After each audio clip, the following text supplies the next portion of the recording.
একটু খেয়াল করবেন, তায়েফের ময়দানে নবী যখন গেলেন, যদি নূরের তৈরি হতো, ওরা যতই পাথর মারুক নবীর গা দিয়ে রক্ত ঝরতো না। জোরে কোন কথা ঠিক কিনা? নবী যখন উহুদের ময়দানে গেলেন, যদি নূরের তৈরি হতো তাহলে নবীর দান দান শহীদ হতো না, নবীর কপালের মধ্যে কোড়া ঢুকতো না।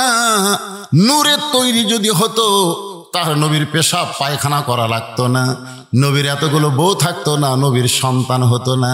বাজান একটু মনোযোগ দিয়ে কথাগুলো শুনবেন, কারণ যিনি আমাদের আদর্শ, যিনাকে না মানলে আল্লাহ খুশি হবে না, জান্নাত দেবে না, সেই মহামানব সম্পর্কে আমাদের একটু এলেমের দরকার আছে না নাই? একেবারে 5টা আয়াত নিয়ে নবী কাঁপতে কাঁপতে চলে আসে। ওই 2600 ফুট উপরে গাড়ি হিরাতে আমি কয়েকবার উঠছি। 2600 ফুট, 2600 ফুট পরে কয় তালা? 10 ফুটে যদি 1 তালা হয়, 10 ফুট আমাদের বাংলাদেশে যে তালাগুলো নেয় 10 ফুটে 1 তালা, তাহলে 100 ফুটে 10 তালা, 2600 ফুটে কয় তালা? কেরে পাগলা, 1000 ফুটে 100 তালা, 2000 ফুটে 200 তালা, আর 600 ফুটে 60 তালা, তাহলে 260 তালা। আমাদের 10 তালা তুতলি লিফট লাগে, জোরে কোন কথা ঠিক কিনা? সিঁড়ি বয়ে ওঠেন তো দেখি 10 তালা, আর 2600 ফুট উপরে গাড়ি হীরা, সিঁড়ি নাই রে। এখন আপাতত পাথর কাটাকাটি একটু ওঠার ব্যবস্থা করে দিচ্ছে। আল্লাহ আমাকে দুইবার ওখানে নিয়ে গেছে। আমি ওখানে গিয়ে নামাজ পড়ছি। একটু চোখ বন্ধ করে সাধনা করলে, চিন্তা করলে মনে হয় নবীর গায়ে সুঘ্রাণ এখনো গাড়ি হীরার মধ্যে লেগে আছে। জোরে কোন সুবহানাল্লাহ। সেই গাড়ি হীরা থেকে নবী নেমে আসলেন। খাদিজাতুল কুবরা বলতেছে, আজকে কি খিদা বেশি লাগছে নাকি?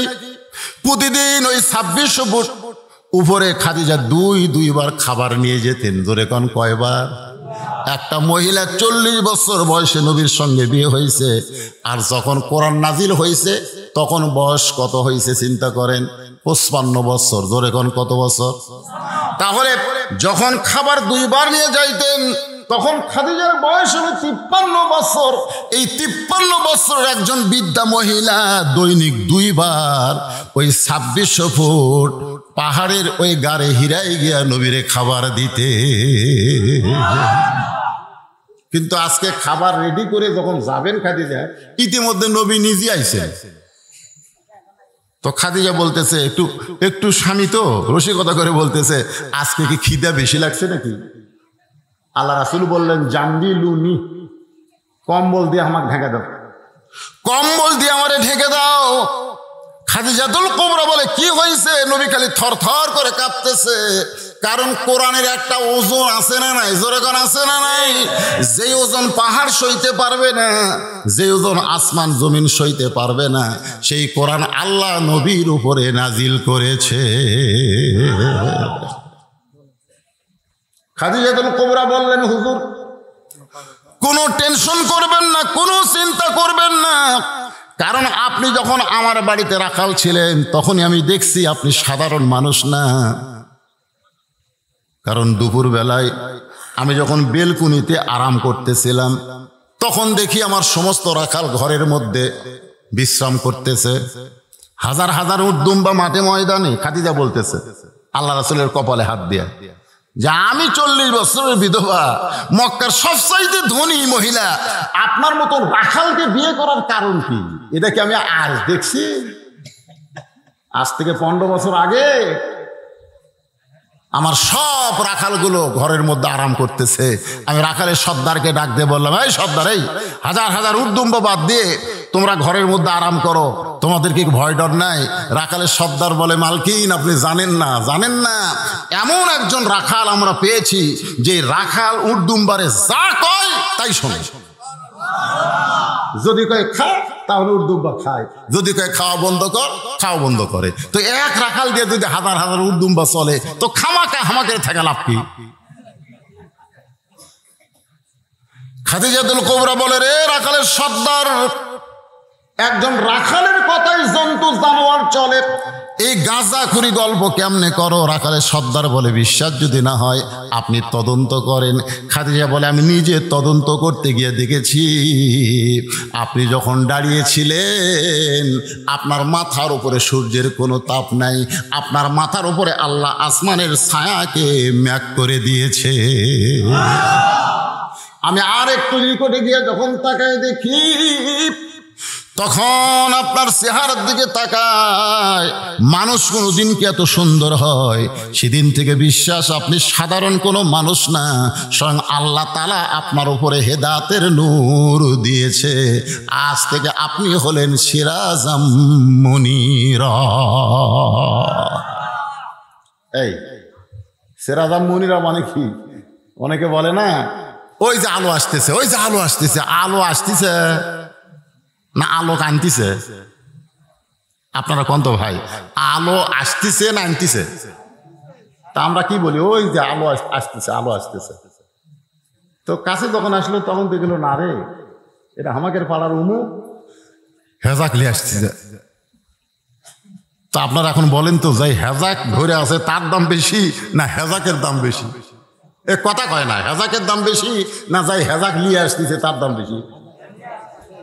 তা আমরা নবীকে যখন নূর বলবো তখন নবীকে হেজাক বানাবো, আর যখন আমরা বলবো হেজাকওয়ালা, নবী হচ্ছে নূরওয়ালা। জোরে কোন সুবহানাল্লাহ। নবী কি ওয়ালা? নূরওয়ালা। আর সেই নূর হচ্ছে আল্লাহর কোরআন। জোরে কোন সুবহানাল্লাহ। শুরু হয়ে গেল।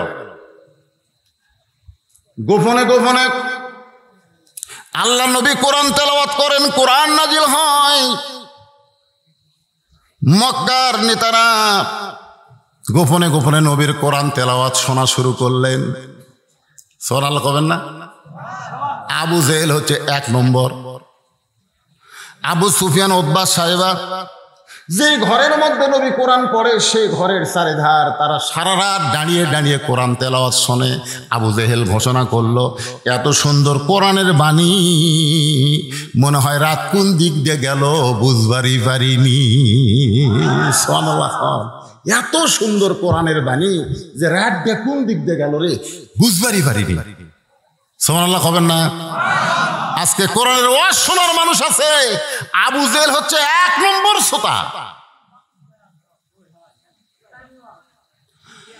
কিন্তু যখন ঘর থেকে কোরআন বাইরে আসলো তখন আবু জেহেল চিন্তায় পড়ে গেল, সাধারণ মানুষগুলো যদি এই কোরআনকে পড়ে, মক্কার লোকেরা শুধু কোরআন পড়ে না, পড়া মাত্রই তারা কোরআন বোঝে। আর বাংলার মুসলমান কোরআন পড়া মাত্র বোঝে না, কোরআন পড়ার পরে তারপরে আবার কোরআনের তাফসির পড়ে। জোরে কোন কথা ঠিক কিনা? কিন্তু মক্কার লোকেরা কি কোরআন পড়ে আবার তাফসির পড়া লাগবে? ওদের ভাষাই কি? আরবি ভাষা। এ পড়া মাত্র বুঝে ফেলে ভাই। তা আবু জেহেল দেখলো, এই কোরআন যদি বাইরে আসে তাহলে হামাকের ভুয়া নেতাগিরি তো আর চলবে না। যে নেতৃত্ব দিয়া মক্কার মানুষদেরকে আমরা গোলাম বানাইছি, চাকর বানাইছি, আজকে আমাদের নেতারা কোটি কোটি টাকা সুইস ব্যাংকে জমা করতেছে, আর আমাদের গরিবগুলো সারাদিন কাম কাজ করে 200 টাকা কেজি সোয়াবিন তেল কিনে, ডাল কিনবার গেলে চোখের পানি বার করে, আর গোস্ত মাস্ত নাই। জোরে কোন কথা ঠিক কিনা ভাই? কাঁঠাল ভাঙ্গা খাওয়া, মাথার উপর কাঁঠাল ভাঙ্গিচ্ছে, কাঁঠাল আর এভাবে ভাঙ্গা লাগিচ্ছে না, মাথার বাড়ি দিয়ে কাঁঠাল ভাঙ্গিচ্ছে। আবু জেহেল দেখতেছে কাঁঠাল ভাঙ্গা তো চলবি না, যদি কোরআন সকলের কাছে যায়। আজ আবু জেহেলের দোসরেরা দেখতেছে এই কোরআন যদি সমস্ত মুসলমান গ্রহণ করে তাহলে আমাদের ভুয়া নেতৃত্ব থাকবে না। জোরে কোন কথা ঠিক? সমস্ত নেতারা, মক্কার যেইগুলা নেতা ছিল সমস্ত নেতারা একত্র হলো, একত্র হয়ে চিন্তা করলো কি করা যায়, কি করা যায়। বলে চলো আমরা গোপনে প্রস্তাব দেই। আবু জেহেলের নেতৃত্বে নবীর বাড়ির চারধার 4-5 জন নেতা জিকির করতেছে, লা ইলাহা ইল্লাল্লাহ, লা ইলাহা ইল্লাল্লাহ, লা ইলাহা ইল্লাল্লাহ। খাদিজাতুল কুবরা বলতেছে, হুজুর নেতারা মনে হয় মুসলমান হলো, আমরা ঘরের মধ্যে আর ওরা আমাদের ঘরের চারিধার কলেমার জিকির করে। আল্লাহ রাসূল দরজা খুলে বলতেছে, আসেন আমার বুকের মধ্যে আসেন, আমার বুকের মধ্যে আসেন। লা ইলাহা ইল্লাল্লাহর জিকির করতেছেন, আপনারা তো আমার দলে চলে আসলেন। আল্লাহ তাআলা কোরআনের আয়াত নাযিল করলো, কুল, হে রাসূল আপনি বলেন, ইন কুনতুম তুহিব্বুনাল্লাহ ফাত্তাবিউনি। শুধু লা ইলাহা ইল্লাল্লাহ বললে হবে না, মুহাম্মদ রাসূলুল্লাহ বলা লাগবে। ওরা খালি লা ইলাহা ইল্লাল্লাহ কয়, মুহাম্মদ রাসূলুল্লাহ বাদ দেয় কে? মুহাম্মদ রাসূলুল্লাহ, এই যে আমরা দরুদ পড়লাম, আল্লাহুম্মা সাল্লি আলা সাইয়্যিদিনা, পড়েন না? আপনার দরুদ পড়েন না? আল্লাহুম্মা সাল্লি আলা সাইয়্যিদিনা পড়েন না ভাইজান? পড়েন না? সাইয়্যিদিনা মানে কি? যে দরুদ না পড়লে কোন ইবাদত কবুল হবে না, সেই দরুদে আপনি নবীকে নেতা বলতেছেন। সাইয়্যিদিনা মানে আমাদের নেতা। আপনি নামাজের দরুদে আপনি নবীকে নেতা বলতেছেন, আর দরুদ বাদ দিয়ে বাইরে যায় অন্য একজন মানুষকে নেতা বানায়া তার পিছনে চামচাগিরি করতেছেন। একটু মনোযোগ দিয়ে শুনবেন, কলেমার জিকির করতেছে, লা ইলাহা ইল্লাল্লাহ। নবী খুশি হয়ে তাদের জন্য দরজা খুলে দিয়েছে। আল্লাহ বলতেছে, হুজুর যতক্ষণ মুহাম্মদ রাসূলুল্লাহ ফাত্তাবিউনি আপনাকে ইত্তেবা না করবে, ততক্ষণ পর্যন্ত ওদের কলমা আমি আল্লাহ গ্রহণ করব না। আমি আল্লাহ আপনাকে এত ভালোবাসি, সুবহানাল্লাহ কম। ওরা লা ইলাহা ইল্লাল্লাহ কইছে থেকে আপনি খুশি হয়ে গেছেন। যারা লা ইলাহা ইল্লাল্লাহ বলছে আপনি খুশি হয়েছেন, কিন্তু খালি আপনি খুশি হলে হবে, আমি আল্লাহকেও খুশি হওয়া লাগবে। নবী বলতেছে, আল্লাহ আপনি কখন খুশি হবেন?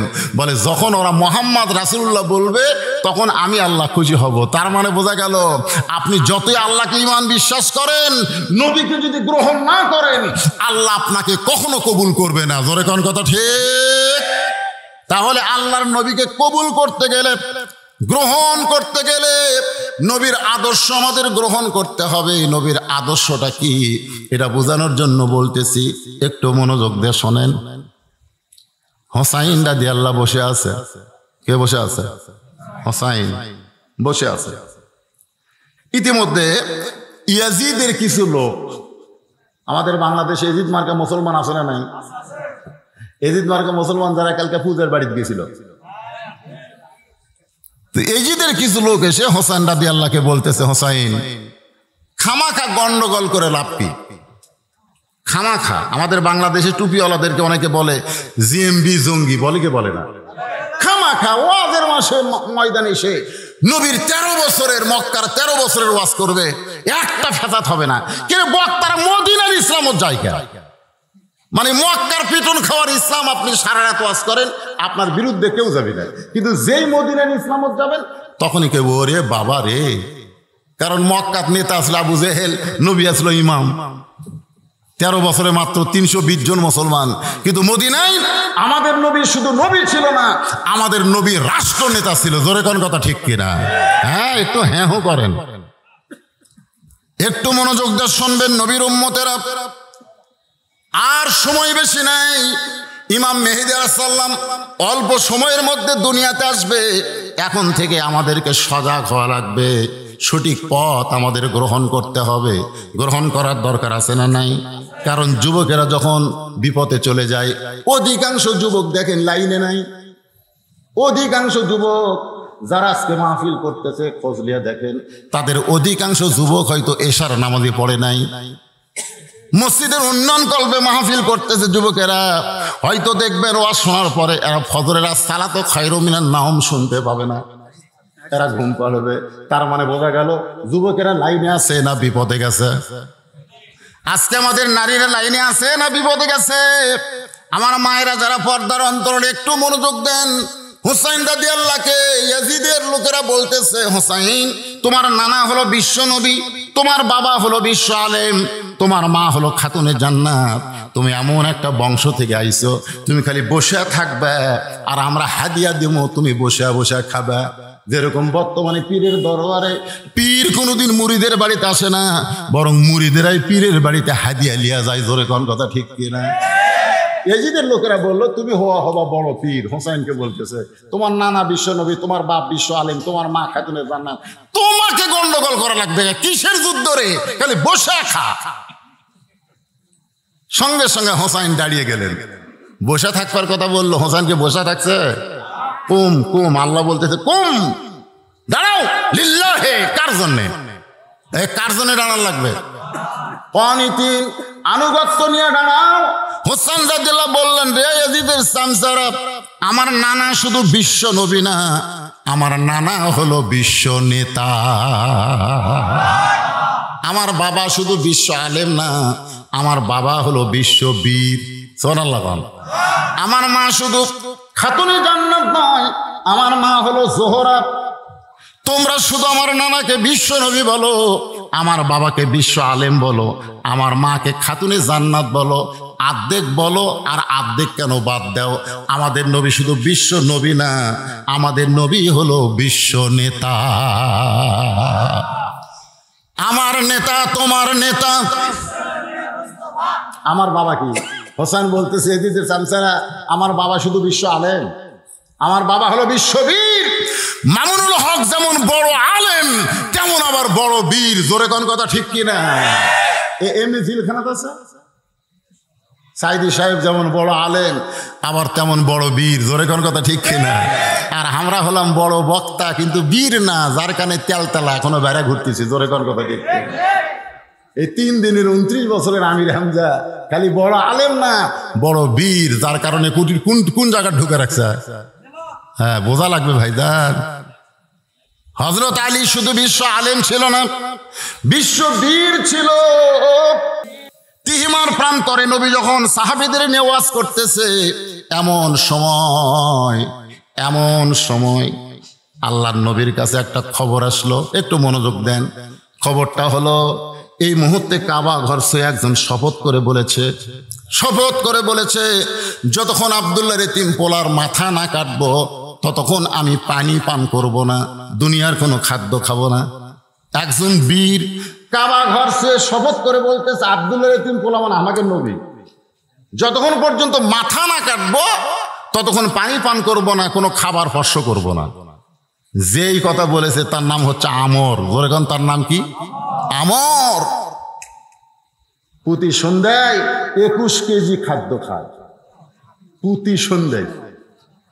কি বীর! যেই তরবারি নিয়ে যুদ্ধ করে, সেই তরবারির ওজন হলো 3.5 মণ। তরবারির ওজন কয় মণ? আর সে আমর কাবা সে শপথ করছে। এই খবর নবীর কাছে, নবী তখন তিহিমা প্রান্তরে, নবীর চোখ দিয়ে দরদর করে পানি পড়তেছে।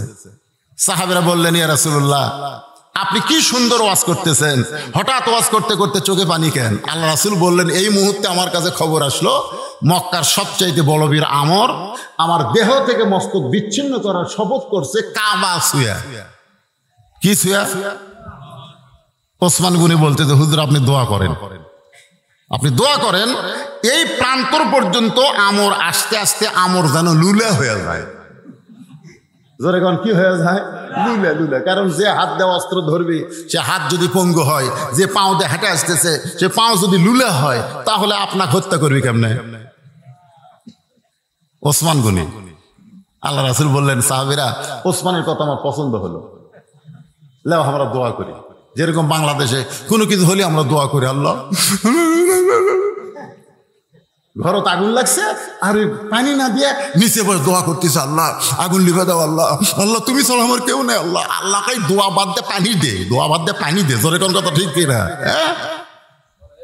এখন আল্লাহ রাসূল ওসমান গনির কথা মতো কেবল হাত তুলছে, এরকম দোয়া করার জন্য আল্লাহ যেন আমরের হাত পাও অবশ করে দেয়। জোরে কোন কি করে দেয়? অবশ পর্যন্ত যেই মাত্র বলেছে, সঙ্গে সঙ্গে ফেরেশতা জিবরাইল আল্লাহর নবীর কাছে যে বলতেছে, ইয়া আইয়ুহান নাবিয়্যু হারজিল মুমিনিনা আলাল কিতাল। ওগো নবী, যাদেরকে নিয়ে আপনি দোয়া করতেছেন, এই 2টা হাত খালি দোয়া করার হাত না, এই 2টা হাত তো অন্যায়ের বিরুদ্ধে লাঠি ধরার হাত। দেখছেন? খালি এই 2 হাত কি? মুয়াজ্জিন সাহেব ইমামকে বলতেছে যে আবাদপুর যে চুরি শুরু হয়েছে হুজুর, যে চুরি শুরু হয়েছে আপনি একটু দোয়া করেন এই গ্রামকে আল্লাহ যেন চোরের হাত থেকে হেফাজত করে। ইমাম সাহেব এশার নামাজ পড়ে সূরা ফাতিহা 3 বার, সূরা ইখলাস 10 বার, দুরূদ শরীফ 11 বার, ওরা সব মুসল্লি নিয়ে দোয়া করতেছে, আল্লাহ চোরের হাত থেকে আবাদপুর গ্রামকে হেফাজত করো, আল্লাহ চোরের হাত থেকে গ্রামকে হেফাজত করো। জানলার ওই পাশ থেকে চোর বলতেছে আমিন আমিন। চোর আমিন আমিন কেন বলতেছে? যে তোরা দোয়া করে ঘুমায় তারপর কাম কর্ম আমি ধরে কোন কথা ঠিক না। আর যদি ইমাম সাহেব বলতো মুয়াজ্জিন আবাদপুর গ্রামকে চোর মুক্ত করতে গেলে দোয়া করার দরকার নাই, বরং প্রত্যেকটা মুসল্লি 2 হাত করে একটা লাঠি বানাও, লাঠি বানায় যে দিক দিয়ে চোর আসবে মোড়ে মোড়ে গোপনে তোমরা 5 জন 7 জন লাঠি নিয়ে দাঁড়ায় থাকো। আপনারা বলেন তো এই কথা যদি ইমাম কয় তাহলে চোর কি আমিন কবি? চোর কবি ওরে বাবা রে, এই 2 হাতে কোনো মনোযোগ নাই রে, এখন লাঠি গেছে রে, আরো গ্রামে ঢুকবে। আজকে আমাদের বাংলাদেশে অন্যায় অত্যাচার চলতেছে একটাই কারণ, খালি মোনাজাতের মধ্যে আছি, লাঠির মধ্যে নাই। জোরে কোন কথা ঠিক কিনা? খালি মোনাজাত।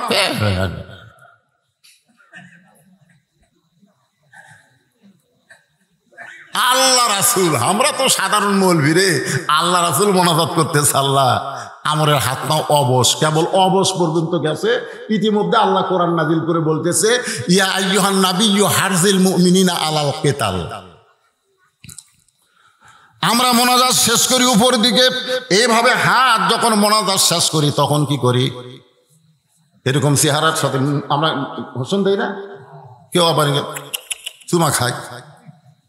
তো আল্লাহ রাসূল মোনাজাত করতে করতে হাতটা নিচের দিকে নিয়ে গেছে। হযরত আবু বকর বললেন হুজুর আপনি অনেক মোনাজাত করেছেন, হাত তো উপর দিকে তুলে মোনাজাত শেষ করেছেন, কিন্তু আজকে মোনাজাতের মাঝখানে হাত নিচের দিকে নিয়ে গেলেন। রাসূল বললেন তোমাদের মধ্যে কেউ কি আসো? ওই আমর, আমি নবীর কাছে আসার আগে আমরের কাছে যাইতে পারবা? মানে আমর আমি নবীকে হত্যা করতে আসার আগে আমরের কাছে যাইতে পারবা? তোমাদের মধ্যে কি এমন কেউ আছো? প্রত্যেকটা সাহাবী মাথা নিচু করে চিন্তা করে, প্রতি সন্ধ্যায় 21 কেজি খাদ্য খায় আর 3.5 মণ তরবারি নিয়ে যুদ্ধে যায়, এত বড় বীরের সামনে কেমনে দাঁড়ায়? সবাই যখন মাথা নিচু করে চিন্তা করতেছে, এমন সময় পিছন থেকে 9 বছরের একটা ছোট্ট বালক, তার নাম হচ্ছে আলী, ধরে বলেন নাম কি? দাঁড়ায় বলতেছি ইয়া রাসূলুল্লাহ ওই আমরের সামনে আমি আলী দাঁড়াবার চাই। রাসূল বললেন এজলেস, বস বস বস। ছোট মানুষ তো বুঝেনি। আজকে আমাদের বাংলাদেশে আন্দোলনে কিন্তু বড় বড় নেতা করে কিছু হয় না, এরা সব পিছন দিকে থাকে। জোরে কোন কথা ঠিক কিনা? যে কয়টা মরে ওই যুবক কয়টা, বউ নাই সোল নাই, ওর কোনো টেনশন আছে? আর যারা আমরা বিয়া করছি তারা চিন্তা করি মর্মত রে, অন্যায়ের বিরুদ্ধে জেহাদ করতে তো মর্ম রে, আমার বউ তো বিদ্যা হবি রে, আমার সোল বলে এতিম হবি রে। শয়তান কয় ঘরের থেকে সুবহানাল্লাহ কর, ওই বাইরে রাস্তার যাওয়া দরকার নাই। তো আলীর বয়স মাত্র 9 বছর, ওই কি বিয়া করছে? তাই ওই পিছন দিক থেকে লাভ ধরে বলতেছে ইয়া রাসূলুল্লাহ আমি আমরের সামনে দাঁড়াবার চাই। রাসূল বলেন এজলেস, বস। আল্লাহ রাসূল বললেন রে সাহাবীরা তোমাদের মধ্যে কি এমন কেউ আছো ওই মহাবীর আমরের সামনে দাঁড়াবার চাও? কোন সাহাবী যখন দাঁড়ায় না, হযরত আলী আবার দাঁড়ায় বলতেছে ইয়া রাসূলুল্লাহ আমি আমরের সামনে দাঁড়াবার চাই। রাসূল বললেন এজলেস, বসো। তৃতীয়বার যখন নবী বললেন কেউ দাঁড়াইছে না, ওই আলী পিছনে দাঁড়াইছে। রাসূল বললেন আয়। কাছে নিয়ে বলতেছে তুই আমর চিনিস? প্রতি সন্ধ্যায় 21 কেজি খাদ্য খায়, 3.5 মণ তরবারি নিয়ে জিহাদের ময়দানে যায়, সেই মহাবীর আমরের সামনে তুই কেমনে দাঁড়াবি? হযরত আলী বলতেছেন ইন্নামাল মুমিনুনা আল্লাযীনা ইযা যুকিরাল্লাহু ওয়াজিলাত কুলুবুহুম ওয়া ইযা তুলিয়াত আলাইহিম আয়াতুহু যাদাতুহুম ঈমানা ওয়া আলা রাব্বিহিম ইয়াতাওয়াক্কালুন।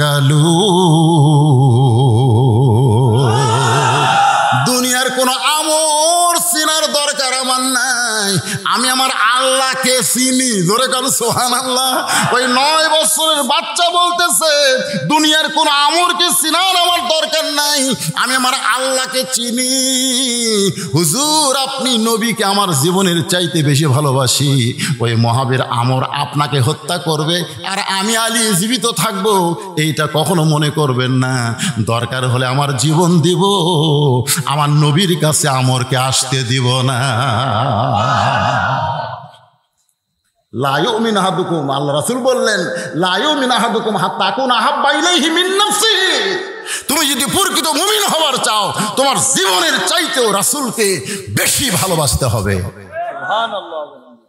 গতকাল ফেসবুকে দেখলাম এক ছেলে বাংলাদেশ এক ঝুটিয়াল এক ছেলে আল্লাহ রাসূল সম্পর্কে আজে বাজে কথা বলতেছে। ধরে কোন কথা ঠিক কিনা? আপনি ফেসবুক খুলে দেখেন, এক ঝুটিবাজ যা ইচ্ছে তাই বলতেছে রাসূল সম্পর্কে। রাসূল পাগল ছিল, রাসূল মূর্খ ছিল, রাসূল নারীবাদী ছিল, এরকম কথা বলতেছে। এখনো ফেসবুক খুললে আপনি দেখতে পাবেন। বাংলাদেশ সরকার এখন পর্যন্ত এই শয়তানকে গ্রেফতার করে নাই। আমরা কেমন নবীর উম্মত রবিউল আউয়াল মাসে খালি জশ্নে জুলুস করো, নবীর নামে মিছিল করো আর নবীর বিরুদ্ধে কথা বলে। জীবন থাকা অবস্থায় নবীর বিরুদ্ধে বাংলার জমিনে একটা কথা আমরা বলতে দিব না। ধরে কোন কথা? কিসের জীবন? কিসের জীবন? আল্লাহ রাসূল বলেছেন তোমার জীবনের চাইতে আমি রাসূলকে বেশি মহব্বত না করলে তুমি প্রকৃত ইমানদার হতে পারবে না। প্রকৃত ইমানদার যদি হতে চাই তাহলে আমার জীবনের চাইতে রাসূলকে বেশি মহব্বত করার দরকার আছে না নাই? হযরত আলী বলতেছি ইয়া রাসূলুল্লাহ ওই মহাবীর আমর আপনাকে হত্যা করবে আর আমি আলী ছায়া দেখব, দরকার হলে আমি নিজে হত্যা হয়ে যাব, কিন্তু আমার নবীর একটা পশমে হাত দিব না। সঙ্গে সঙ্গে নবী ডাক দিলেন ওসমান। ওসমান ওসমান তো দোয়ার পাটি। জোরে কোন কিসের পাটি? আল্লাহ রাসূল ওসমানকে ডাক দিলেন, ওসমান লব্বাইক ইয়া রাসূলুল্লাহ, তোমার বাড়িতে কোনো ছুরি আছে? এ তো জঙ্গিবাদী কথা, ছুরির কথা লাঠির কথা বলে এখন বাহির থেকে হুজুর কি ওয়াজ করতেছিল, ছুরির কথা কয় করে? এই মসজিদের যে মেহরাব বানাচ্ছেন, মসজিদের মেহরাব ইমাম সাহেব যেখানে দাঁড়ায় নামাজ পড়ে, ওই মেহরাব কেন হয়েছে জানেন? এই মেহরাব হয়েছে বদর যুদ্ধে। বদর যুদ্ধের সময় মেহরাব হয়েছে। মেহরাব হলো অস্ত্র রাখার জায়গা। ধরে কোন কি রাখার জায়গা? লাঠি সোঁটা তরবারি যার যা আছে ওই মেহরাবের মধ্যে থুইয়া আল্লাহু আকবার আল্লাহু আকবার। রাসূল বলতো যে দরজার দুইজন খাড়ায় থাক। এখন ইসলামের অবস্থা খুব কঠিন, দরজার দুইজন খাড়ায় থাক, তোরা পরে নামাজ পড়িস। খালি যদি যে বাহিরের শত্রু আসতেছে তাহলে আল্লাহু আকবার বলবি, নামাজ বাদ। ওই হাত ধরে আর থাকা লাভ নেই, ওই হাত খুলে লাঠি লেওয়া লাগবে। তোরে কোন কি লেওয়া লাগবে? সুবহানাল্লাহ খান না কেন? তখন আর নামাজ নাই রে। বদরের যুদ্ধ রমজান মাসে, রাসূল বলেছে রোজা নাই। কিসের রোজা রে? আগে মার। সুবহানাল্লাহ। দুইজন কয় খালি কব আল্লাহু আকবার, তাহলে বোঝা গেল এখন আর নামাজ নাই, লাঠি ধরো। ধরে কোন কি ধরো? এইভাবে হাত ধরে থাকা লাগবে না, দৌড়া যায় ধরে শুরু। এই জন্য মেহরাব। আল্লাহ রাসূল বলেন ওসমান তোমার বাড়িতে কি ছুরি আছে? ওসমান গনি বলতেছে ইয়া রাসূলুল্লাহ আমি ধনী মানুষ। ওসমান গনি ধনী মানুষ, প্রত্যেক কুরবানি ঈদে আমি উট কুরবানি করি, ওই কুরবানি করার জন্য ছুরি আছে। রাসূল বললেন যেই ছুরি দিয়ে তুমি উট কুরবানি করো আজকে সেই ছুরিটা বড় দরকার। ওসমান গনি এক দৌড়ে বাড়িতে গিয়ে ছুরি এনে রাসূলকে দিলেন। রাসূল তাকায় দেখে মাত্র 27 ইঞ্চি। ধরে এখন কয় ইঞ্চি? মাত্র 27 ইঞ্চি একটা ছুরি। হয়তো আলীর হাতে দিয়ে বলতেছে আলী আমর তরবারি নিয়ে আসতেছে 3.5 মণ আমাকে মারার জন্য, তুমি তসবি লিয়ে গেলে হবি তাই, এটা লিয়ে যাও। কি বুঝলেন? কি বুঝলেন? ছুরির বদলে কি তসবি পাগড়ি? দরকার হলে পাগড়ি মাথাত বানবো। পাগড়ি খালি মাথাত বান্ধা, আপনার কি মোর পাগড়ি খালি মাথাত বান্ধা? অন্যায় যখন দেখবো তখন পাগড়ি খুলে মাথাত বাঁধবো। জোরে কোন কথা ঠিক? আমরা যখন জমিতে কাজ করতে যাই, শরীরে যখন বল পাই না, তখন গামছা মাথাত থাকে না মাথাত যায়। এই কৃষক মানুষ গামছা মাথাত বাঁধে, দেখেন শক্তি কৃষক মাথা। পাগড়ি খালি মাথাত বাঁধলে হবে না, প্রয়োজনে পাগড়ি কোমরত বান্ধা লাগবে। ধরে কোন কথা ঠিক আছে কিনা? আল্লাহ রাসূল বললেন, আলী এই ছুরিটা নিয়ে তুমি যাও। হযরত আলী 27 ইঞ্চি ছুরি নিয়ে দৌড় মারতেছেন। আল্লাহ নবী পিছন থেকে ডাকতে বলে, আলী রে তোমাকে যাবার কইছি, তুমি এত জোরে যাচ্ছ কেন? আলী বলতেছে, ইয়া রাসূলুল্লাহ ওই মহাবীর আমর আপনার পবিত্র চেহারা দেখার আগে আমি আলী ওকে জাহান্নামে পাঠাবার চাই। সুবহানাল্লাহ, কি ইমানের শক্তি! কুটি পাঠাবি? আপনার পবিত্র চেহারা ওই দেখবে, আপনাকে মারার জন্য রওনা দিয়েছে কাবা শরীফ ছুঁয়ে, আপনার পবিত্র চেহারা দেখার আগেই আমি আলী ওকে জাহান্নামে পাঠাবার চাই।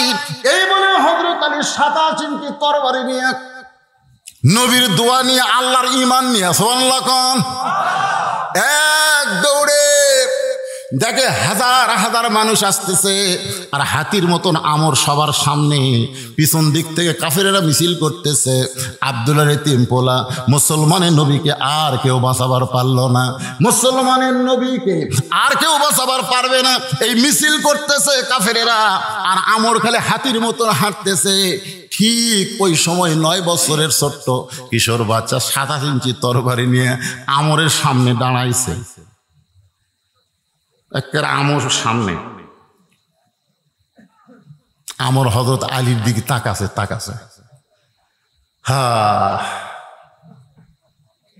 তুই কে রে? এই ফুসকা। হযরত আলী কিন্তু একটু খাটো মানুষ ছিল, খাটো। কে রে, তোর কি বাপ মা নাই? আমি আমরের সামনে, তুই আইলি কি নিয়ে? চাকু নিয়ে। যেইটা দিয়ে জল খোলের নাম হলো ছুরি, আর যেইটা দিয়ে চামড়া খোলে ওর নাম কি?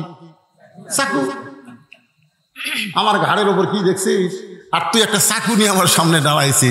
সঙ্গে সঙ্গে হযরত আলী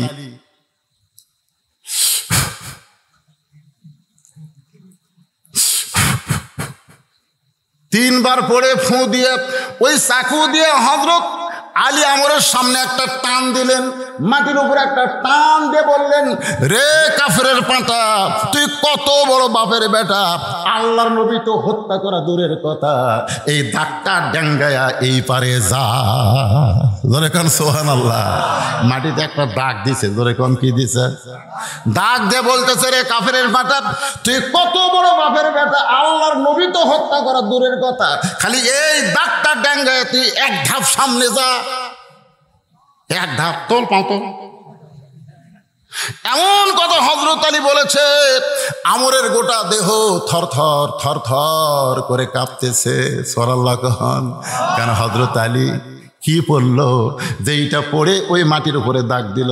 আর এমন একটা কথা বলেছে, যে কথা শুনে খালি বলতেছে এক ধাপ, খালি পাও বাড়া, নবিক মারবি, পাওটা তুলতো দেখি।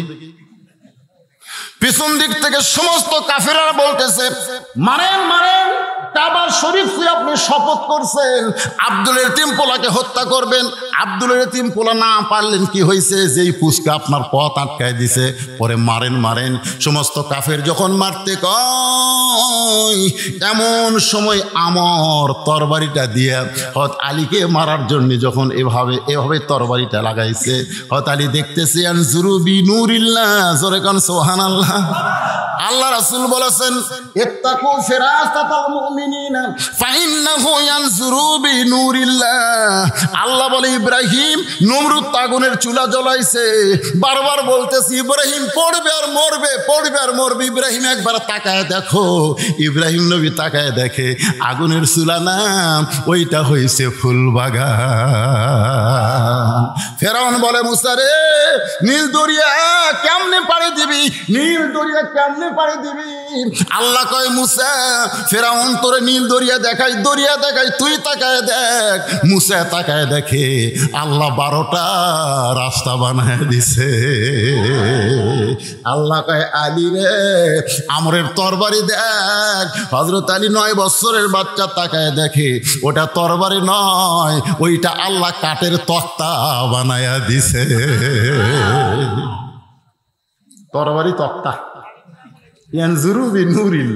এই দুই চোখ দিয়ে দেখলে তরবারি, কিন্তু নূরের চোখ দিয়ে তাকায় দেখেন, অ্যাটম বোম বলেন, হাইড্রোজেন বলেন, কাফেররা যত বোম বানাছে, বোম নয়, ওই বোমের মধ্যে অণু পরমাণু, ইউসাব্বিহু লাহু মা ফিস সামাওয়াতি ওয়াল আরদ, আসমান এবং জমিনের মধ্যে যা কিছু আছে সব আল্লাহর তাসবিহ আদায় করে। জোরে করে কথা ঠিক কি না? ওরা বোম বানাইছে আমাকে মারার জন্য। ভারত বোম বানাছে, বাংলাদেশ বেশি প্যাস প্যাস করিস না, বোম মারবো। আল্লাহ কয় মারিয়া দেখ, বাংলার মাটিত পড়বি আর মিষ্টি তরমুজ হবি, খালি মারিয়া দেখ। হ্যাঁ, আমরা ইমানদার হলে ওরা বোম মারবি, আল্লাহ কয় ফাটিস না। তো বোম তখন বলবে আল্লাহ না ফাটা কি হবো, আল্লাহ কয় মাটির উর্বর শক্তি তরমুজ হ। তখন বোম তাই তরমুজ হয়ে গেছে। আমাকে রসুল বলে দেয়া ওটা কাটিয়ে খাচ্ছে। ওরা দূরে থেকে দূরবীন দিয়ে দেখতেছে, হায় হায় হায় হায়, বাংলার মুসলমান বোম কাটিয়ে খায়, বোম কাটিয়ে খাচ্ছে, তরমুজ বানা দিছে। যদি নমরুদের চুলে শান্তির বাগান হয়, যদি দরিয়া রাস্তা হয়, তাহলে বোমকে আল্লাহ বাঙ্গি তরমুজ বানাবার পারে না? পারে না? আমার আল্লাহর হাতে সব ক্ষমতা। আল্লাহ কোরআনে কি বললেন? তাবারাকাল্লাযী বিয়াদিহিল মুলক ওয়া হুয়া আলা কুল্লি শাইইন কাদির।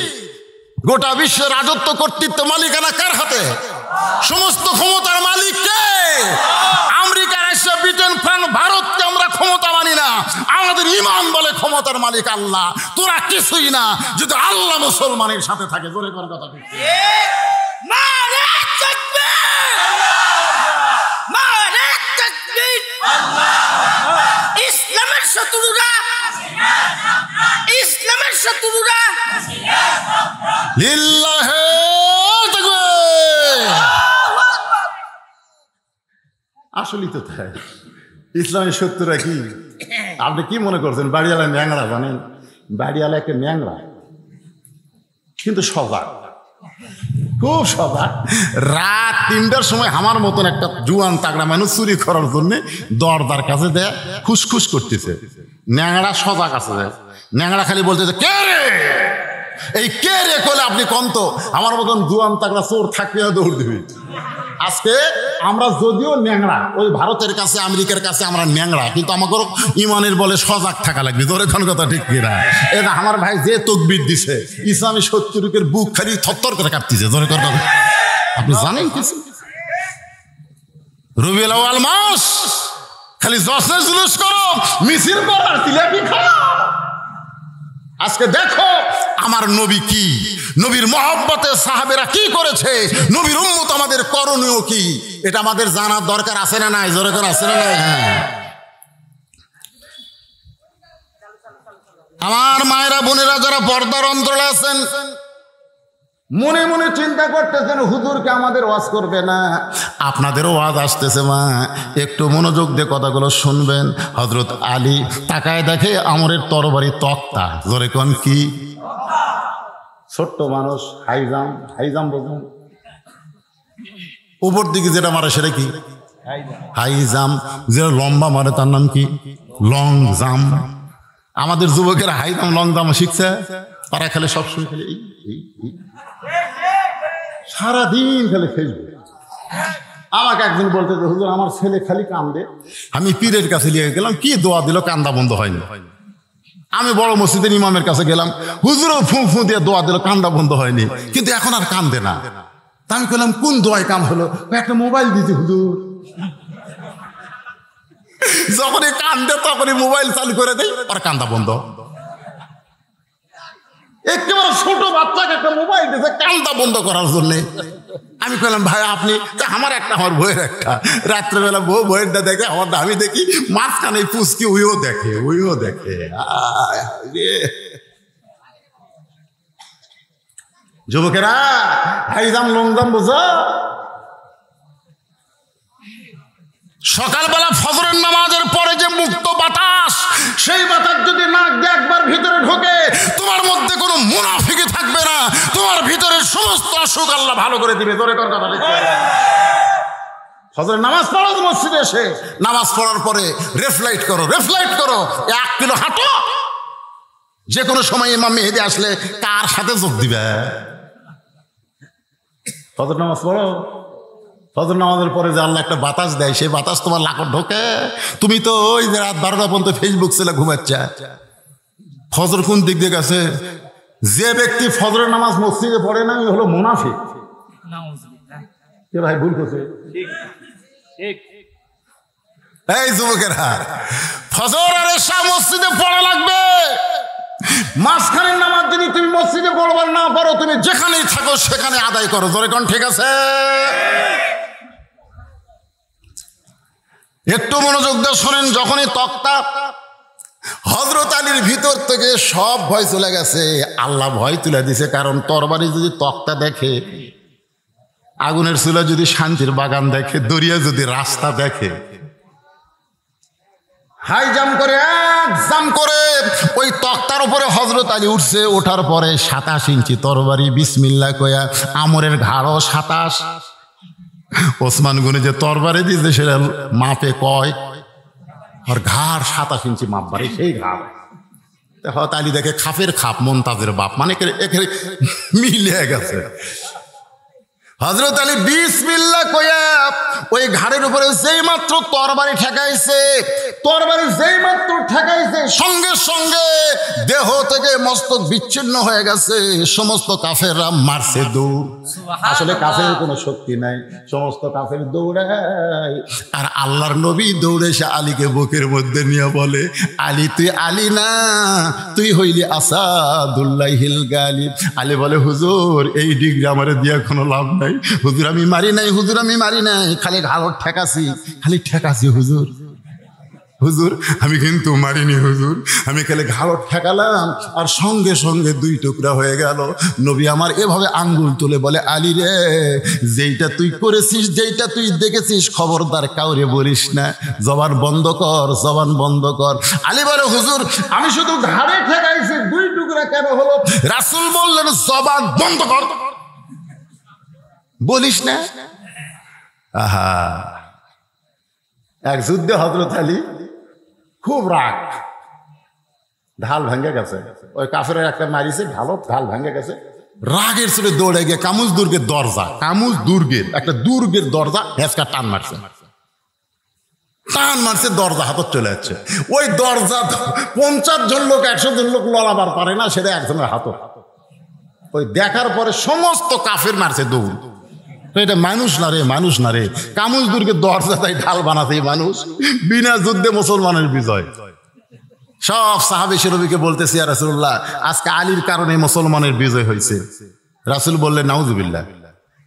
ইজা জা নাসরুল্লাহি ওয়াল ফাত ওয়া রাআইতান নাস ইয়াদখুলুনা ফি দীনিল্লাহি আফওয়াজা। সূরা নসর আল্লাহ কি জন্য নাযিল করছে? মক্কা বিজয় কোনো মানুষের জন্য হয় নাই, আল্লাহ বিজয় দিয়েছে। জোরে কোন কথা ঠিক কিনা? কিছুক্ষণ পরে হযরত আলী আসলেন। আল্লাহ নবী বললেন, আলীর খবর কি? আলী বলতে, হুজুর আপনি শোনেন নাই, কেবলমাত্র ওই ঢালটা, ওই দরজাটা ঢাল বানাইছে, কাফেরা ভয়ে পালায় গেছে। হুজুর সবাই যখন পলায় গেছে আমার এত রাগ হলো, আমি দরজা ফেলে দিছি, অনেক দূর গিয়ে দরজা পড়ছে। রাসূল কয়, সত্যিই তাই? বলে, হুজুর বিশ্বাস হয় না আপনার? আল্লাহ নবী বলে, চলো তো। নবী আর হযরত আলী দরজার কাছে। আল্লাহ নবী বললেন, দেখি দরজা তোলো। হযরত আলী দরজার কাছে গিয়া, দরজা নিজে নড়ে কিন্তু দরজা নড়াবার পারে না, নিজে নড়তেছে কিন্তু দরজা নড়ে না। আলী বলতেছে, ইয়া রাসূলুল্লাহ যেই দরজা আমি ঢাল বানালাম, যেই দরজা ফেলে দিলাম, এত দূরে গিয়ে পড়লো, সেই দরজা নড়াবার পারতেছে না, ব্যাপার কি?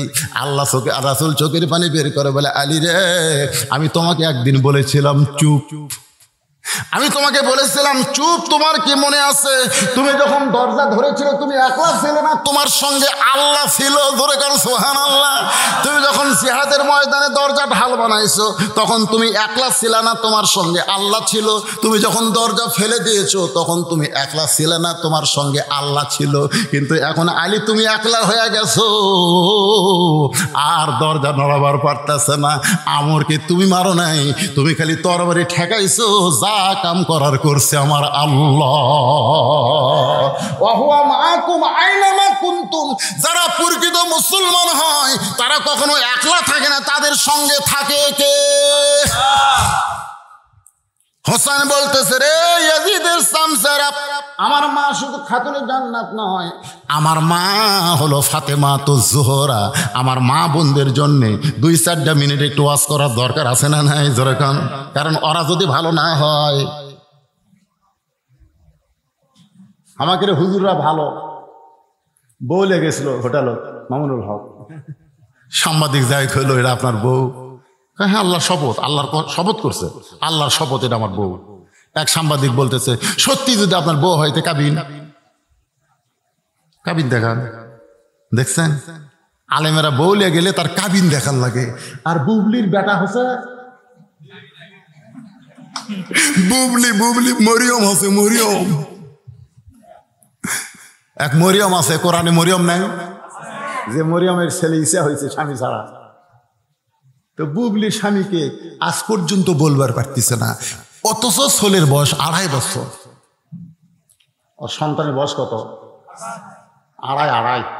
আড়াই বছর বয়স। এখন পর্যন্ত একটা সাংবাদিক করলো না তোমার স্বামীকে। আর মৌলবীর বইয়ের কাবিন কোথায়? কোন দেশ রে? এই জন্য আমার মা বোনদের জন্য একটু ওয়াজ করার দরকার আছে না নাই? হোসাইন বলতেছে, আমার মা শুধু খাতুনে জান্নাত নয়।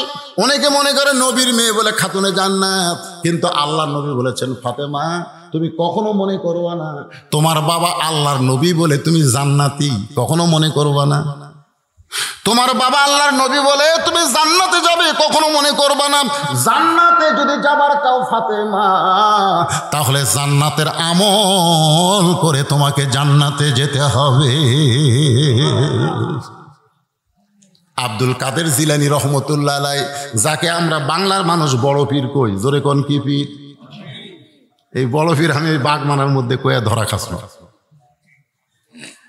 যেই কছি বড় পীর, সভাপতি সাহেব আমার মুখের কাছ থেকে মাইক কেড়ে নিস। ওই যে সভাপতি সাহেব মুখের মাইক টানতেছে। আমি বললাম, ভাই টান দিলেন কেন? বলে, কোরআন হাদিসের মাহফিলে কিসের বড় পীর? আপনি বড় পীর কোরআনে আছে? আমি বললাম, নাই, হাদিসে নাই। তো যেটা হাদিসে নাই, কোরআনে নাই, সেই কথা আপনি মাহফিলে কোন কেন? আমি বললাম, ভাই আমার ভুল হয়ে গেছে, তওবা করতেছি, মাইক দেন। ভুল হয়ে গেছে, এরপরের কথা আছে। তো আমার যখন মাইক দিল, তখন আমি সভাপতি সাহেবকে বললাম, আপনার বাড়ি কোথায়? আমি ঢাকার থেকে আসিনি, এই গ্রামে আমার বাড়ি। তো এই গ্রামের কোন জায়গায় আপনার বাড়ি? বলে, বড় মসজিদের কাছে। যেই বলছে বড় মসজিদের কাছে, আমার কথার দলিল পাওয়া গেছে। আমি বললাম, ভাই বড় মসজিদ কেন? বলে, আমাকে গ্রামে 3টা মসজিদ আছে, 3টা মসজিদের মধ্যে আমার বাড়ি যেখানে, এটা হলো বড় মসজিদ। তা আপনার মসজিদের হুজুর কয়টা? ভাই 3 হুজুর। 3টে 100 মানুষকে? না না, তা হবে কে? যে আজান দেয় ছোট হুজুর, যে 5 ওয়াক্ত পড়ায় মেজো হুজুর, আর যাই খুতবা দেয় সেটা বড় হুজুর। তাহলে 3টা হুজুরের মধ্যে একটা যদি বড় হুজুর হয়, 3টা মসজিদের মধ্যে একটা যদি বড় মসজিদ হয়, তাহলে পীরের মধ্যে একটা বড় পীর নাই? তখন কয়, হুজুর কথা তো ঠিকই।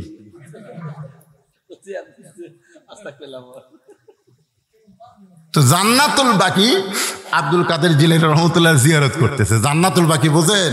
আল্লাহ রাসূলের রওজার পাশে যে গোরস্থান, সব চাইতে বড় গোরস্থান, যে গোরস্থানে হাজার হাজার সাহাবীর কবর আছে। বলেন সুবহানাল্লাহ। তো জান্নাতুল বাকি যখন আব্দুল কাদের জিলানী রহমতুল্লাহ আলাইহি জিয়ারত করেন, পিছন দিক থেকে এক মুরিদ কান দেয়, বলে, হুজুর আপনি চোখ বন্ধ করলে গোটা পৃথিবীর খবর বলতে পারেন, আপনি একটু চোখ বন্ধ করে দেখেন তো এই জান্নাতুল বাকির কোন জায়গায় মা ফাতেমার কবর। হুজুর আপনি একটু দেখেন তো জান্নাতুল বাকির কোন জায়গায় মা ফাতেমার কবর। আপনি যদি একটু কবরের খবর দেন, আমরা ফাতেমার কবরের কাছে একটু জিয়ারত করব। আব্দুল কাদের জিলানী ছোট বাচ্চার মতন কান্দের, বলে, রে মুরিদেরা, জান্নাতুল বাকির মধ্যে মা ফাতেমার কবর আছে, কিন্তু কবরটা কোন জায়গায় এটা কিয়ামত পর্যন্ত কেউ বলতে পারবে না। সমস্ত মুরিদরা বলে, হুজুর জান্নাতুল বাকির মধ্যে ফাতেমার কবর, কিন্তু কবরটা কোন জায়গায় কিয়ামত পর্যন্ত কেন বলতে পারবে না? আব্দুল কাদের জিলানী বললেন, আমার মা ফাতেমা হইল জোহরা। আমার মা ফাতেমা কি? জোহরা। জোহরা। সমস্ত মুরিদ কয়, হুজুর জোহরা মানে কি? এই যুবকেরা, এই একটু কান দেয়, সমস্ত সমস্ত মুরিদ আব্দুল কাদেরকে ঝোলে বলতেছে, হুজুর জোহরা মানে কি? তা আব্দুল কাদের জিলানী বললেন, জোহরা মানে হলো, শুনবেন শুনবেন, এই সাইডে প্যাচ প্যাচ করে কে, কথা কয় কে?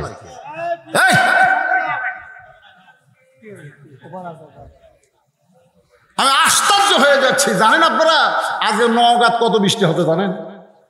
এই হাঁপানিয়াত কত বৃষ্টি হতো জানেন? কীর্তিপুরে কতটুকু বৃষ্টি আল্লাহ দিতে সেটা বোঝেন? অথচ আপনাকে এলাকাত মাহফিল হবি আমার কল্পনার বাইরে। আজকের মাহফিল আমার ভাস্তা ফরাত আমাকে মোবাইলে ভিডিও করে বৃষ্টি 25 সেকেন্ড ভিডিও করে দেখা হোক, বলতেছে মাহফিল হওয়ার কোনো সম্ভাবনা নেই, তাহলে হাতির মুতির মতো বৃষ্টি হচ্ছে। এত বৃষ্টির পরেও আপনাকে এলাকাতে আল্লাহ বৃষ্টি দেয়নি, তার মানে আজকের মাহফিল আল্লাহ কবুল করবে, জোরে করে সুবহানাল্লাহ। আর এমন ভাবে আপনারা বসে আছেন, নড়া নাই চড়া নাই কিছু নাই, আর পিছনে কথা কথা।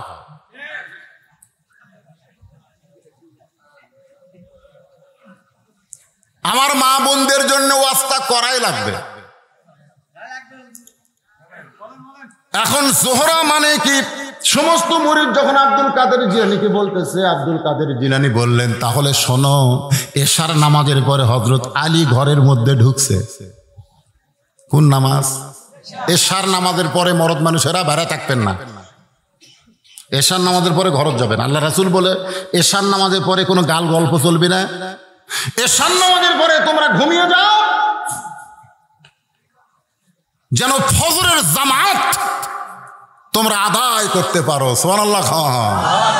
এশার নামাজের পরে আল্লাহুম্মা বিইসমিকা আমুতু আহিয়াকে আপনি ঘুমিয়ে গেছেন, আর সালাতু খায়রুম মিনান নাওম শোনার পরে আপনি ফজরের জামাত শুরু যায় শামিল হলেন।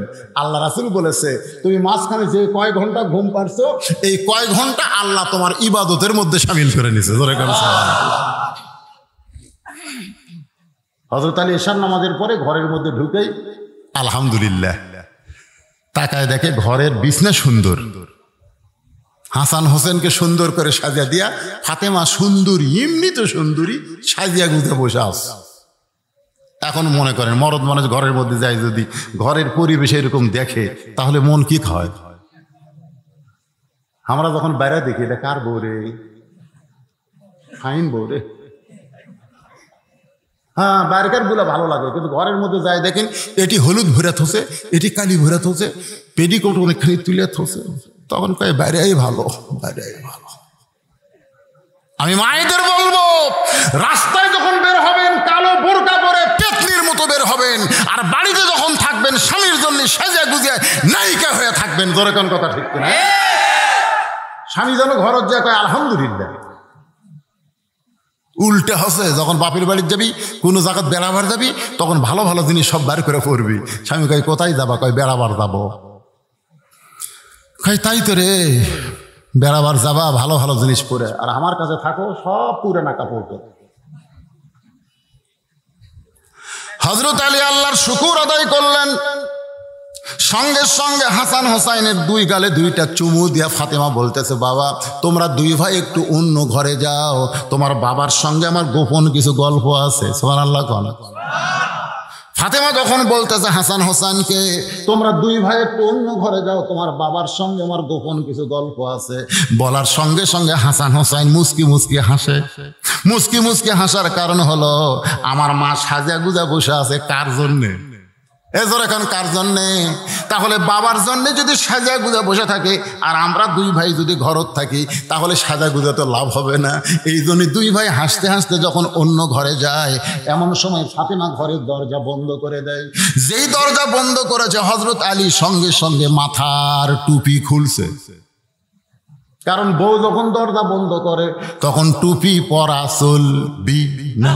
আপনি যদি কোন হুজুর কি নবীর সুন্নাত চলবে না কেন, তাহলে আপনারা যখন হজ করবার গেছেন, আপনারা বলেন তো আরাফার ময়দানে টুপি চলছে, যখন টুপি চলছে, টুপি চলবি না, সব জায়গার টুপি চলে না। কে রে, বউ ঘরের দরজা বন্ধ করছে, কিসের হুজুর রে?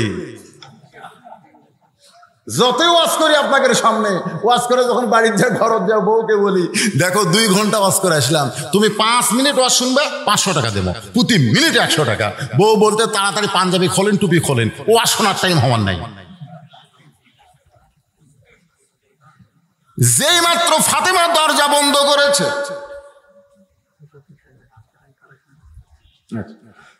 যেই মাত্র মা ফাতেমা দরজা বন্ধ করেছে, একটু মনোযোগ দিয়ে কথাগুলো শুনে বিরক্ত হচ্ছেন, সঙ্গে সঙ্গে হযরত আলী মাথার টুপি খুলেছে, মুস্কি মুস্কি হাসতেছে। কারণ সন্তান দুইটাকে বার করে দিয়া বউ যখন দরজা বন্ধ করলো, তাহলে তো অবশ্যই কিছু একটা হবে। টুপি যেই মাত্র খুলে দুইখানা হাত বাড়ায় দেয়, সঙ্গে সঙ্গে ফাতেমা দৌড়ে এসে স্বামীর বুকের মধ্যে মাথা লুকায় কান্দে। আলী বলে, ফাতেমা কান্দো কেন? বলে, আর কোনোদিন ঘর সাজাবার পারবো না, আর কোনোদিন সন্তানকে সাজাই দিবার পারবো না, আর কোনোদিন সাইজা গুইজা আপনার সামনে দাঁড়াবার পারবো না, কারণ আজকে গভীর রাত্রে আমার মৃত্যু হবে।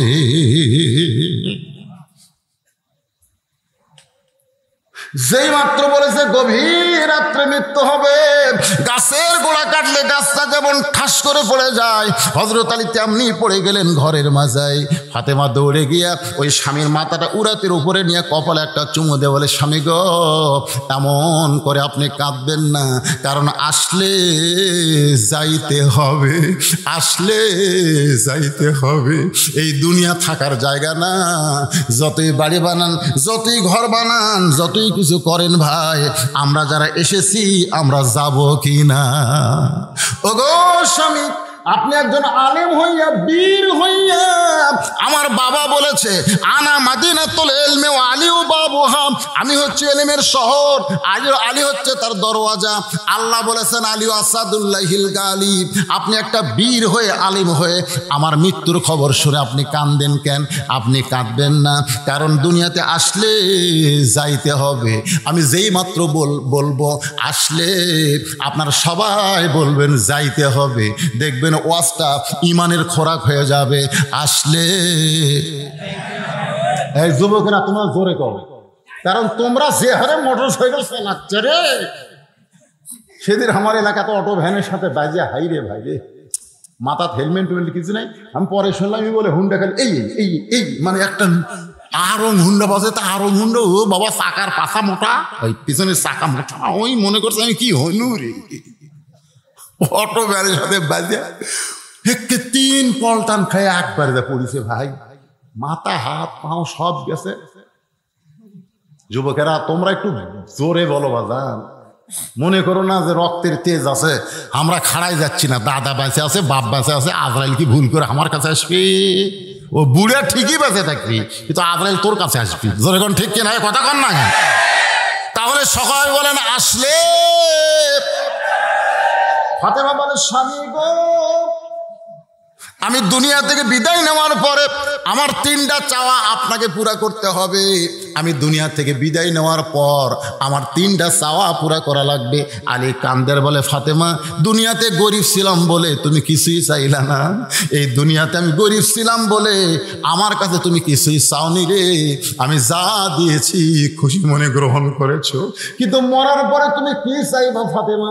ফাতেমা বলে, 1 নম্বর চাওয়া হলো আমার মৃত্যু রাত্রিবেলা হবে, রাত্রিবেলায় আমাকে দাফন করা লাগবে, কারণ রাতের বেলা মরবো আমি, আর দিনের বেলা আমাকে দাফন করবেন, কারণ সব সময় আল্লাহর কাছে বলেছি, আল্লাহ পর্দার মধ্যে আমার মৃত্যু দিও, আমার দাফনটাও যেন পর্দার ভিতরে হয়। তার মানে 1 নম্বর চাওয়া হলো আমি রাতের বেলা মরবো, রাতের বেলায় দাফন করবেন। আমার 2 নম্বর চাওয়া হলো আমার কোনো জানাজার ব্যবস্থা করবেন না, আমার কোনো জানাজার ব্যবস্থা করবেন না। আলী কান্দের বলে, তুমি নবীর কলিজার টুকরা মেয়ে, তোমার জানাজায় হাজার হাজার লক্ষ মানুষ এসে দোয়া করবে, তুমি কি সেই দোয়া চাও না? ফাতেমা বলে, লক্ষ মানুষের দোয়া দিয়ে আমার কি হবে? লক্ষ মানুষ যদি বলে ফাতেমা ভালো, আর আপনি স্বামী যদি বলেন ফাতেমা ভালো না, ওই লক্ষ মানুষের দোয়া দিয়া ফাতেমার 1 তিল পরিমাণ লাভ হবে না। আর দুনিয়ার সব মানুষ যদি বলে ফাতেমা খারাপ, আর আপনি যদি বলেন ফাতেমা ভালো, এক স্বামীর সার্টিফিকেটে ফাতেমার 8টা জান্নাতের দরজা খুলে গেল। আমার মা বোনেরা যারা পর্দার অন্তরালে বসে আছেন, মা দুনিয়ার মানুষ আপনাদেরকে ভালো বলার কোনো দরকার নাই। স্বামী যদি ভালো বলে তাহলে ফাতেমার সাথে আল্লাহ আপনাকে জান্নাত দিয়ে দিবে। ফাতেমা বলে, স্বামী গো, আমার 3 নম্বর চাওয়া হলো আমার লাশটা খাটনিতে তুলবেন না, কারণ খাটনি কান্দে নেওয়ার 4 জন মানুষ এই মুহূর্তে দুনিয়াতে আমার নাই। আপনি আমার লাশটা নিয়ে জান্নাতুল বাকির উত্তর পূর্ব কোণায় একটা সবুজ রঙের বাতি জ্বলবে, ওই বাতি বরাবর আমাকে দাফন করবেন। আমার কবর খুঁড়তে যদি আপনার কষ্ট হয় তাহলে আপনার একান্ত বন্ধু যদি কেউ থাকে তারে বলবেন সে যেন কবরটা খনন করে দেয়। হযরত আলীর বন্ধু আবু যর গিফারের কাছে গিয়ে বলে, আবু যর, জান্নাতুল বাকির পূর্ব কোণায় সবুজ রঙের বাতি জ্বলতেছে, এই বাতি বরাবর একটা কবর কর। আবু যর গিফারি বলে, আলী ভাই, দুনিয়ার কেউ মৃত্যুবরণ করে নাই, খামাকা কবর কেন খনন করব? আর রাতের বেলা কেন কোনো কবর খনন করতে হবে? দিনের বেলা কি কবর খনন করা যায় না? আবু যরের দিকে আলী তাকায় বলে, আবু যর, আমার হাসান হোসেন আজকে মারা হয়ে যাবে, ফাতেমা রাতের বেলায় মরবে, রাতের বেলায় কবর দেওয়া লাগবে, যারে কবর কর। আবু যর গিফারি কোদাল নিয়ে ওই জান্নাতুল বাকির পূর্ব কোণায়, ভাইজান মনোযোগ দিয়ে শোনেন, সবুজ রঙের একটা বাতি জ্বলতেছে, ওই বাতির আলোটা গোলাকার হয়ে না বলে কবরের মতন চারখানা হয়ে পড়ে গেছে। ওই চারখানা আলোর মধ্যে কোদাল দিয়ে কবর খুঁড়তে খুঁড়তে এক সময় আবু যর গিফারি আবেগে, বিবেক না আবেগে বলতে যে, কবর রে, তুই কি জানিস রে কবর, আজকে তোর মধ্যে কাকে দাফন করা হবে? দিনের বেলা কবর না খুলে রাতের বেলা কবর খনন হচ্ছে, তুই কি বলতে পারিস কবর আজকে কার জন্য কবর খনন করা হচ্ছে? কবর, আজকে তোর মধ্যে যাকে রাখা হবে সে হলো রাসূলের কলিজার টুকরা মেয়ে ফাতেমা। খবরদার, কবর বেয়াদবি করবি না। কবর, তুই কি জানিস আজকে তোর মধ্যে এমন একজন বিবিকে রাখা হবে যার স্বামী হচ্ছে আসাদুল্লাহিল গালিব রে। কবর, খবরদার বেয়াদবি করিস না। কবর রে, জান্নাতি যুবকদের সর্দার হাসান হোসেনের মা আজকে তোর মধ্যে দাফন হবে। কবর রে, খবরদার বেয়াদবি করিস না। এই বলে আবার যখন কোদাল মারতে চায়, হঠাৎ কবরের মধ্যে থেকে আওয়াজ আসতেছে, আবু যর, কার মা, কার মেয়ে, কার বিবি, এইটা কবর দেখবে না, কবর দেখবে আমল যদি ভালো হয় কবর তার জন্য জান্নাতের বাগান হয়ে যাবে, আর আমল যদি খারাপ হয় কবর জাহান্নামের গর্ত হবে। আপনারা মনে করবেন না এটা ফাতেমার জন্য কবর বলতেছে, এটা ফাতেমার জন্য বলতেছে না, এটা দুনিয়ার সমস্ত মানুষের জন্য কবরের ঘোষণা। জোরে কারণ ঠিক কি না? এই কথা শোনার সঙ্গে সঙ্গে আবু যর গিফারি আর কোদাল মারতে পারে নাই, কোদাল ফাইলা দিয়ে কবর কবর বলতে বলতে পালিয়ে গেছে। গভীর রাত্রে হযরত আলী ফাতেমার লাশখানা ওই জান্নাতুল বাকির গোরস্থানে গিয়া দেখে আবু যর গিফারি আর নাই। আবু যর কোথায় রে? আল্লাহ তাআলা আবু যরকে খেদায়া দিছে, কারণ ফাতেমার কবরের খবর যেন না জানি, এই জন্যই তো আবু যর কবরের কাছে নেই। নিজে কবর দাফন করার পর আল্লাহর কাছে বলতেছে, আল্লাহ, আমার ফাতেমাকে, আমার বিবিটাকে কবরের মধ্যে রাইখা তোমার কাছে সুপর্দ করে দিলাম। আল্লাহ, আমি আলী ফাতেমার উপর খুশি হয়ে গেছি, আল্লাহ তুমি খুশি হও। এই কথা বলার সঙ্গে সঙ্গে তাকায় দেখে সামনে আর ফাতেমার কবর নাই, 3-4টা পুরাতন কবর দেখা যায়।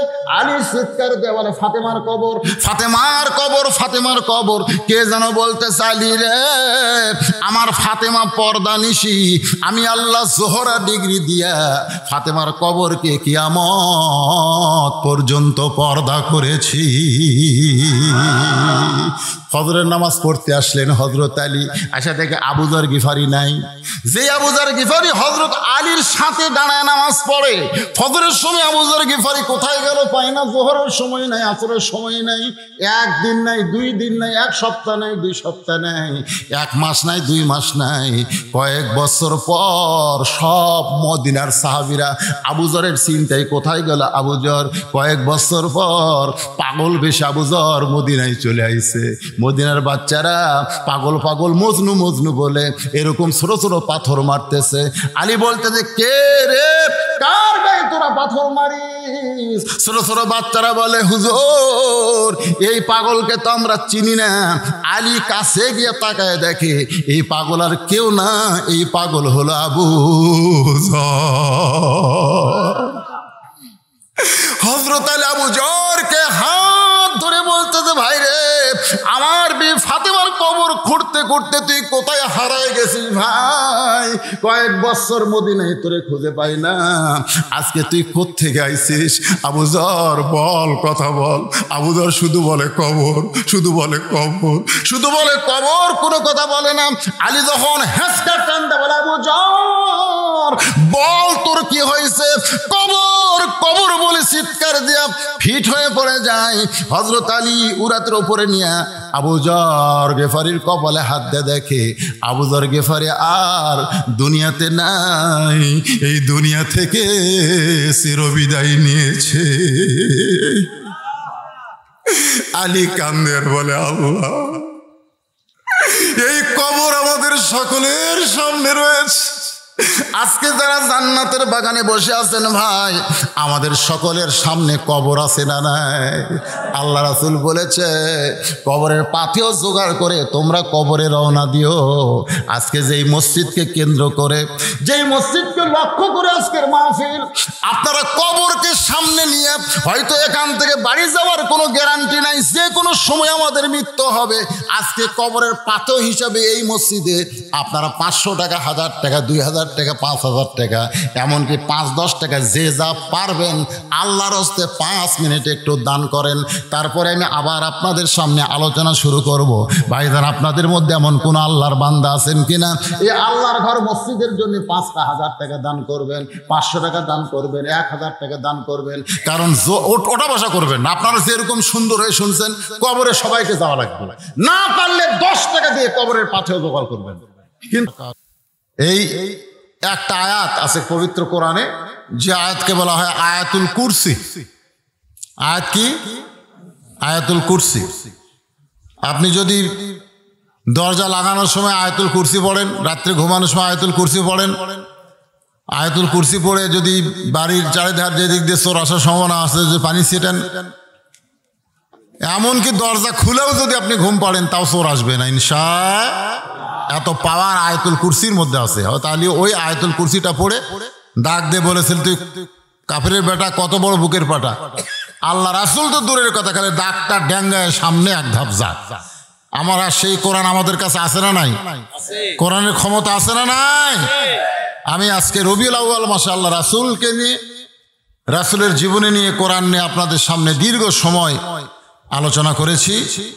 আমাদের ফজরের নামাজ জামাতের সঙ্গে আদায় করতে হবে। আমি নওগাঁ সদরকে খুব ধন্যবাদ জানাই, যারা রাত 12টার মধ্যেই মাহফিল সমাপ্তি করে। আমার সামনে একটা মাহফিল আমাকে বলতে দিত, এসার পরে আপনাকে তুলে দেব। তার মানে কি, বেশি রাত করে ওয়াজ করে শেষে ফজর যদি কাজা হয়ে যায়, বক্তারও সাজা, কমিটিওয়ালার করে সাজা হবে। এই জন্য আমরা সকলেই ওয়াজও শুনবো, ঘুমও পারবো এবং ফজরের নামাজ জামাতের সঙ্গে আদায় করবো ইনশাআল্লাহ।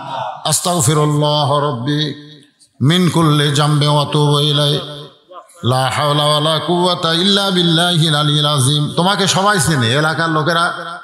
অন্ধ হাফেজ আবুল কালাম আজাদ সবাই এদিকে আসে নাই, এদিকে আসে নাই, এসেছে, ওয়াজ করতে চাইছিল, সময় পায়নি। খুব সুন্দর ওয়াজ করে, বক্তায় বেশি, ওকে টাইম দেওয়া হয়নি। ও অন্ধ মানুষ। আমি চেয়ারম্যান সাহেবকেও লক্ষ্য করে বলতেছি, যিনি অন্ধ মানুষ, উনি শুনে শুনে দীর্ঘ 12 বছর জামিল মাদ্রাসায় 30 পারা কোরআন হেফজ করছে। 30 পারা কোরআন, সুবহানাল্লাহ। কোন একটা অন্ধ মানুষ কোরআনের আয়াত কিরকম আজ পর্যন্ত দেখে নাই, কোন অক্ষরের চেহারা কিরকম আজ পর্যন্ত জানে না। ওকে যদি বলেন যে বা কিরকম, তা কিরকম বলতে পারবে না। কিন্তু 30 পারা কোরআন শুনে শুনে ও মুখস্থ করছে। শুধু মুখস্থই করে নাই, কোরআনের বাংলা অর্থ পর্যন্ত ও শুনে শুনে মুখস্থ করছে। একটু ওয়াজ করবে সেই নিয়তে। কারণ অন্ধ মানুষ মসজিদের ইমামতি করতে চাইলে সুন্দর কোরআন তেলাওয়াত 2 আয়াত পড়ে আপনাকে শোনাবে, শুনে নেন। কিন্তু অনেকেই ফতুয়া দেয় যে কানার পাশে নামাজ হয় না, এই জন্য কোনো ইমামতির চাকরি পায় না।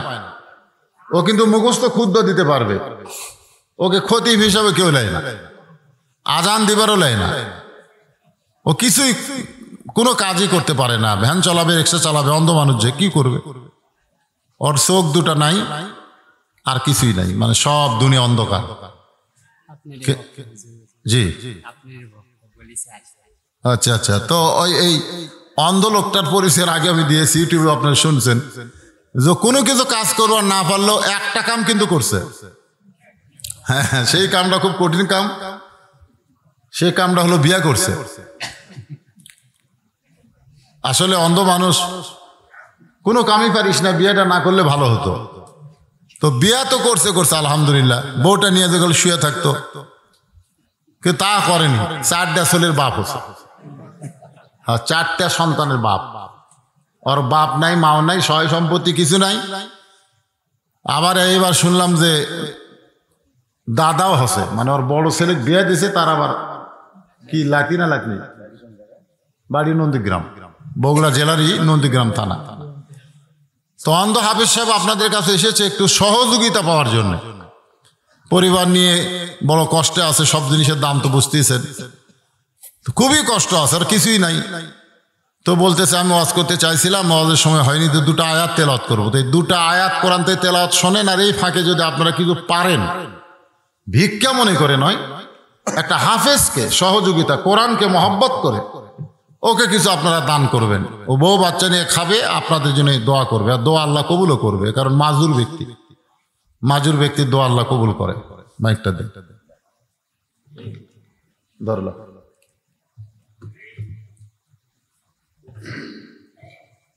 السلام عليكم ورحمة الله وبركاته. أعوذ بالله من الشيطان الرجيم. بسم الله الرحمن الرحيم.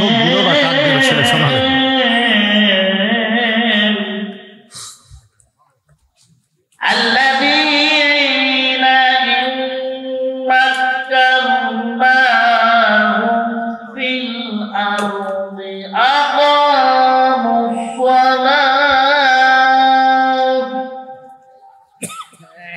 أقاموا الصلاة وآتوا الزكاة وأمروا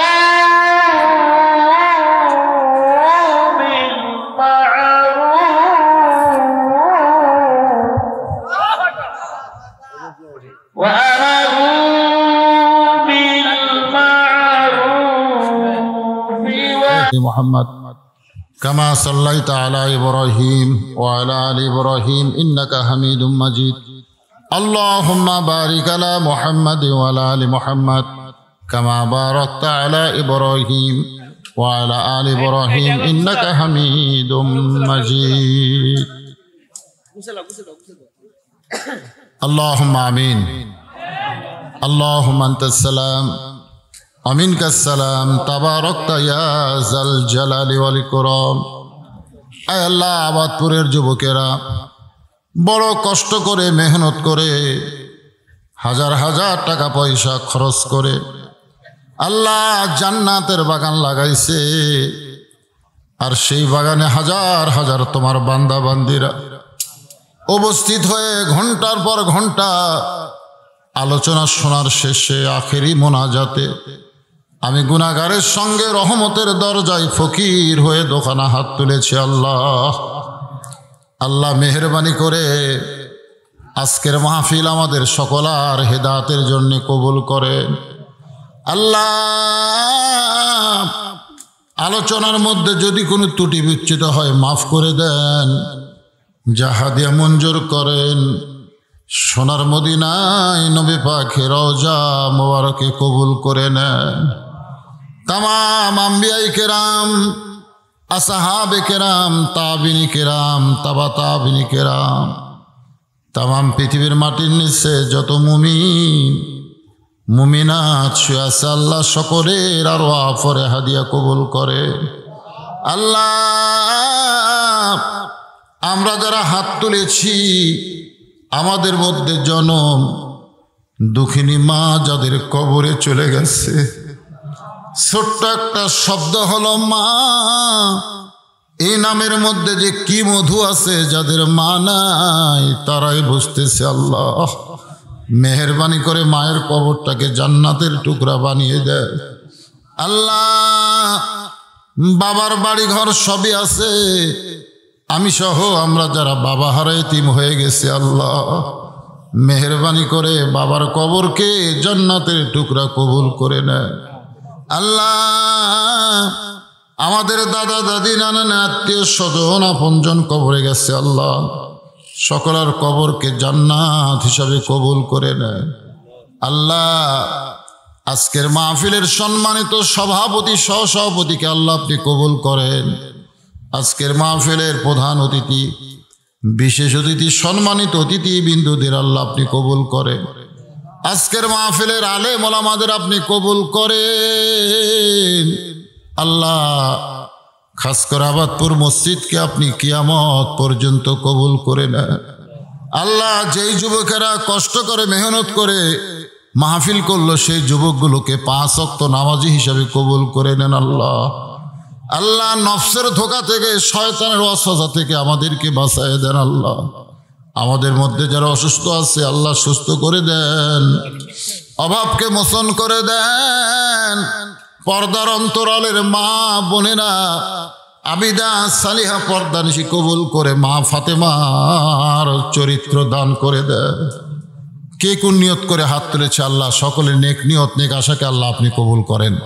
আল্লাহ মসজিদকে মহব্বত করে নগদে বাকিতে আজকে যারা দান করলো আল্লাহ তাদের সকলের দানকে কবুল করে নেন। আল্লাহ আল্লাহ এমপি সাহেবের পক্ষ থেকে উপজেলা চেয়ারম্যান ভাই 50,000 টাকা অনুদান ঘোষণা করলো, উপজেলা পরিষদ থেকে কিছু দান করবে। আল্লাহ সবগুলো জান্নাতের বিনিময়ে আল্লাহ আপনি কবুল করে নেন।